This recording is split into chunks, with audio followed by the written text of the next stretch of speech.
अस्सलाम वालेकुम वरहमतुल्लाह।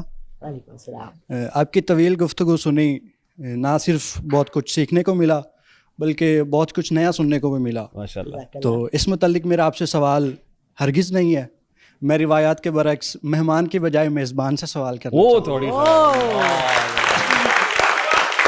जी सर। जिस तरह अभी आपने उनसे गुफ्तगू की, आपने मुख्तलिफ़ आयात के हवाला जात दिए, आपने कुरान की बातें की और वो सारी, तो सेम इसी तरह मेहमान के मुतल्लिक भी मेहमान को अल्लाह ताला की रहमत करार दिया गया। बेशक। और हदीस है कि जो शख्स अल्लाह ताला पर ईमान रखता है और आखिरत पर ईमान रखता है, उस पर फ़र्ज़ है कि वो मेहमान की इज़्ज़त करे। बेशक। तो आपके मुतल्लिक सोशल मीडिया पे आजकल ये कुछ देखने को मिल रहा है कि जो आपके साथ नशिस्त रखता है उसका मतलब ये हरगिज़ नहीं होता कि आप सवाल जवाब करेंगे, बल्कि आप उसको बेइज्जत करेंगे। तो जिस तरह आपके सवाल जवाब होते हैं उससे ये लगता है कि आप सवाल कम कर रहे हैं बल्कि अगले शख्स की तज़लील कर रहे हैं। आपका अंदाज़े गुफ्तगू इस तरह होता है। इस शोबे में, इस इंडस्ट्री में आपका बहुत बड़ा मकाम है, बहुत नाम है। तो मेरा नहीं ख्याल कि आपके ये शान शान है कि अगर कोई... अब आप जजमेंट दे रहे हैं, सवाल खत्म हो गया? नहीं, आगे मेरा सवाल ही है कि आपके साथ किसी शख्स की नशिस्त हुई, यकीनन वो एक अजीब इंसान, जाहिल इंसान था, तो वो आपने बड़ा अपना लेवल गिरा के उनसे गुफ्तगू की थी। और इसके अलावा भी मैंने आपकी मुख्तलिफ पॉडकास्ट देखी हैं, आपका जो अंदाज़ होता है वो बड़ा सख्त होता है। आपको नहीं लगता कि आपको अपना अंदाज़ थोड़ा नरम करना चाहिए, एक मेहमान का जो मकाम व मर्तबा होता है उसका भी ख्याल करके, क्योंकि सोशल मीडिया पे आजकल ये आप पे बहुत ज़्यादा तनकीद हो रही है। अगर खिलाफ हैं होने तो जान थोड़ी है, ये सब धुआं है, कोई आसमान थोड़ी है। सवाल हो गया? नहीं, इसके मुतालिक मुझे लगता है... तकरीर तो ना करो, सवाल करो ना भाई। नहीं, सवाल मेरा ये है कि इसके मुतालिक पस मंज़र में आपने कुछ सोचा होगा कि शायद आप यूनिकनेस शो कर रहे हैं या कोई ना कोई कुछ ना कुछ आपका कुछ आपकी कोई इस मुतालिक क्या सोच है, मतलब क्या सोच के आप इस तरह के अब मुझे इजाजत है कि मैं जवाब दे सकूं? आपके सवाल का पहले मैं जवाब दूं। हाँ बिल्कुल, मेरी मेहमान से सुनिए पहले। मैं आपको बताऊं, सबको आज के मुझे धोखे से बुलाया गया, मुझे नहीं बताया कि मेरा रेहान तारिक के साथ अच्छा। 2 महीने पहले मैंने अपना YouTube चैनल, जो लड़का चलाता है उसका नाम भी रेहान है, मैंने उससे कहा रेहान तारिक को कांटेक्ट करो। जब इसने पतलू का किया था, इसने जो पतलू की पतलून उतारी थी मुझे अच्छी लगी थी। मैंने कहा मैं इसके साथ पॉडकास्ट करती हूँ बिकॉज मैं झूठी नहीं हूँ, ठीक है। अपने पे इत्तेकाद, ईमान अपनी ज़ात पे भी होना चाहिए इंसान को। मुझे कहने लगा मैम प्लीज़ ना करें, ये बहुत खरी खरी करता है और आपको इंसल्ट करेगा और ये। मैंने कहा मैं डरती नहीं हूँ, तुम नंबर निकालो। मुझे इनकी जो भी इनका हैंडल करती हैं उन्होंने मुझे कॉल किया, उन्होंने कहा मेरे साथ पॉडकास्ट है। जब मैं यहाँ आई मेकअप रूम में मुझे पता लगा कि मेरा रेहान तारिक के साथ इंटरव्यू है। यकीन माने ना मेरी टांगें कांपी ना मेरा जिस्म कांपा, मैं बहुत खुश हुई।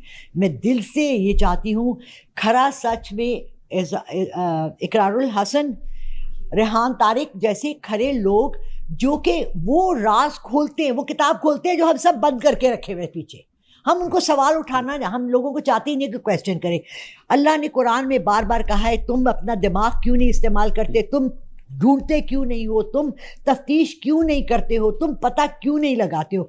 आई am happy, I appreciate it. हाँ, लोग डरते हैं सच बोलते हुए।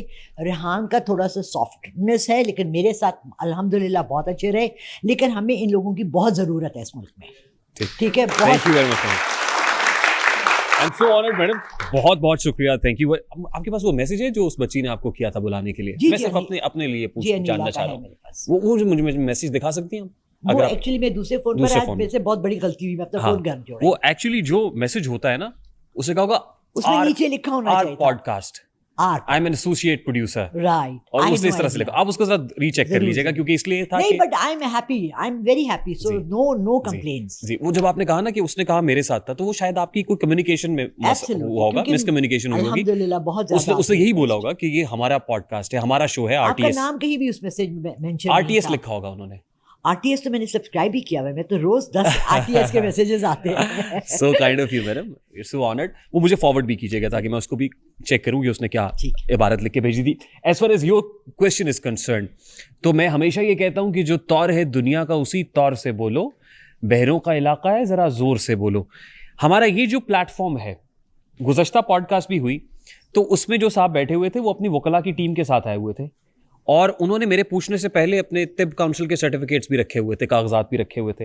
यानी जो हमारा मेहमान आता है उसको भी ये पता है कि जो हमारा मिजाज है उसमें हम क्रॉस एग्जामिनेशन करते हैं, हम कुछ चीज़ों को एक्सप्लोर करते हैं। देखिए, हमें कासर लेसी की आदत नहीं है। हमारे यहाँ ये क्यों कंडेम या आप इससे घबरा क्यों रहे हैं, खाइफ क्यों हैं, या लोग इससे बात इसलिए कर रहे हैं?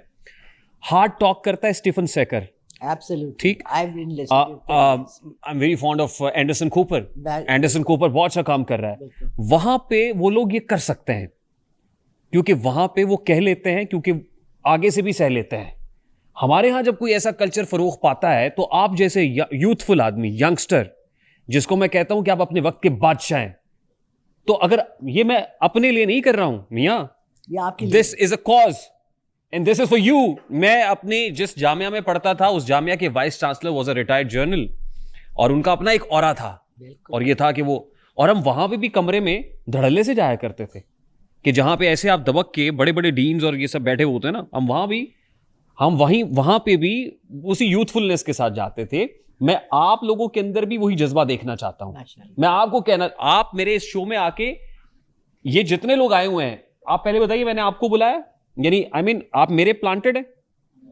यहां पे जितने लोग आए हुए हैं कि क्या मैंने कोई क्वेश्चन आपको बताए हुए हैं? नहीं है ना। आप कुछ भी पूछ सकते हैं। सिर्फ ये मैं हमेशा कहता हूं, अखलाक के दायरा कार में रहते हुए कौन सी बात कहां कैसे कही जाती है, ये सलीका हो तो हर बात सुनी जाती है। अब किसी को मरोड़ उठता है, हम क्या करें?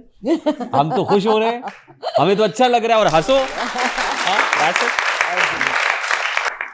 तो लेट्स चेरिश। मैडम ने बड़े ही खंदा पेशानी से और हौसले के साथ सुनाया। होता पता है क्या है? ज़र्फ की बात है। हमारे मेहमान मैडम जो पहले भी गए, बहुत हंसते मुस्कुराते। विजन साहब ने कहा कि 50 लाख और ये वो सब।